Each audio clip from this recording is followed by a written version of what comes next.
Entrepreneurs from all corners of the globe face numerous challenges as they create and build their businesses. But rural entrepreneurs, like those in Appalachia, encounter some obstacles that do not affect their urban and suburban counterparts in the same way. So how do these startups compete with big business in the big city?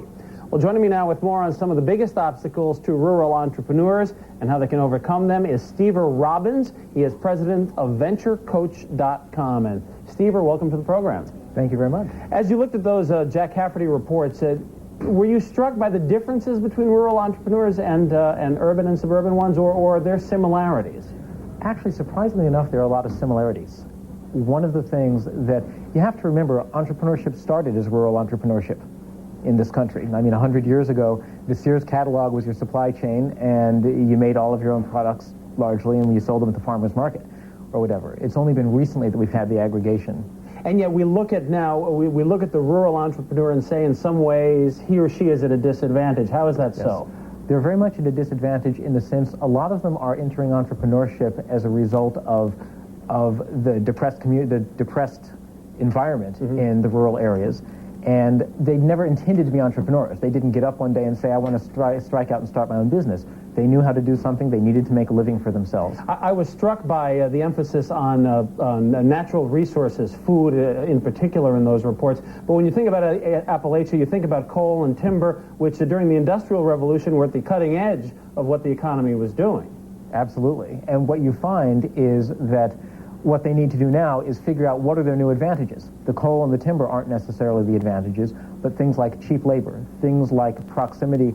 I mean, frankly, there are communities now which are deliberately targeting people who want to start entrepreneurial ventures in rural areas for quality of life reasons. People who want to be not in the press of the big city, who want a more relaxed lifestyle, and who want a community where they can give back to their own community.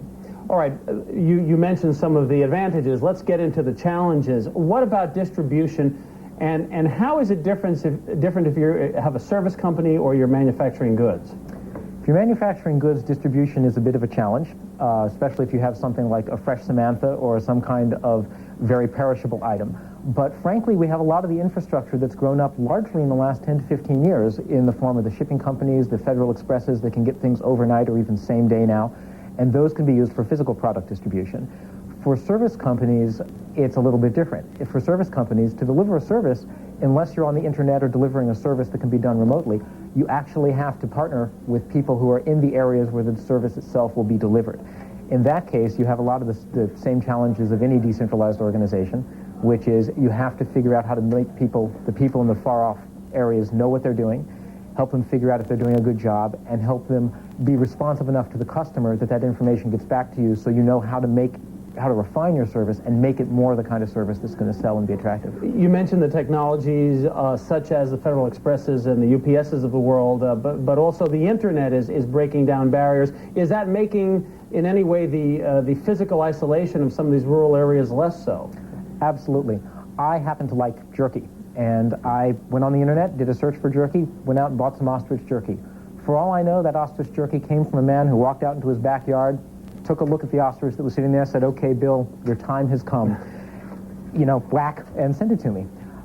It was absolutely made no difference whatsoever to me as a customer where he was physically located because I knew he can get it to me overnight. I could get the order to him in a convenient way that just involved a phone call and a URL. That's one of the ways I think the internet is actually making it possible for rural entrepreneurs to have a breadth and an exposure that they couldn't have otherwise. All right, now tell us about marketing and how that might be different or similar from the distribution issues. Marketing is largely communicating and letting people know that you have a product out there. The distribution issues can be handled by common carriers. You can ship packages. The marketing is tougher. You need to get word out that your product exists. And that is really tough for the rural entrepreneur. You don't necessarily have distribution channels easily at your beck and call. You can't go make an afternoon call on the local supermarket chain because that's not big enough to support your entire business. Marketing is really the trick. I find the internet works for that to some degree. You still need to let people know that your internet site exists. For that, I recommend partnerships. I recommend working, go out there, find a trade show where people that are likely purchasers of your product or service will congregate and go pitch them in person. The key is to find a small number of excursions you can make to get the maximum number of distribution deals and or contacts. Let's talk about people. To what extent do you need people with specialized skills, and to what extent can you find them in rural areas, and how do you go about finding them? Aha. This is actually someplace where I think the rise of the internet over the last 5 years gives rural areas a tremendous advantage, believe it or not, because it's tough to get people, and it's going to be tough to get people in a lot of rural areas. However, one of the things that you certainly can do, there are plenty of people who want to live in rural areas. There are people who want to live close to nature, who don't like the hustle and bustle of a city, but up until now the problem's been, how do you reach them? With things like the internet, electronic job postings, you can actually put job listings in most of the major colleges saying, hey, we offer a quality of life, we offer a closeness to nature, we offer a small town environment. North Adams, Massachusetts, in fact, is doing exactly this. They've wired the entire city for cable modem access, and they are actively courting people who want that style of living. In our remaining moments, tell us about courting and managing your customers. Courting and managing my customers, that one's a lot trickier. But the web actually is largely what I use for that. I use my website, which is venturecoach.com. I've listed myself with the search engines, and frankly, with very little effort other than that, I'm up to the point where I get about 100 hits a day. Mm-hmm. So, you know, if I had a product or service, if you wanted ostrich jerky and I were selling it, you know, it'd be the place to go. I've been very surprised at how effective it's been at reaching a large number of people. All right, some very good insights for the rural entrepreneur and perhaps the urban and suburban one as well. Steve Robbins of venturecoach.com. Thanks for joining us today. Thank you very much.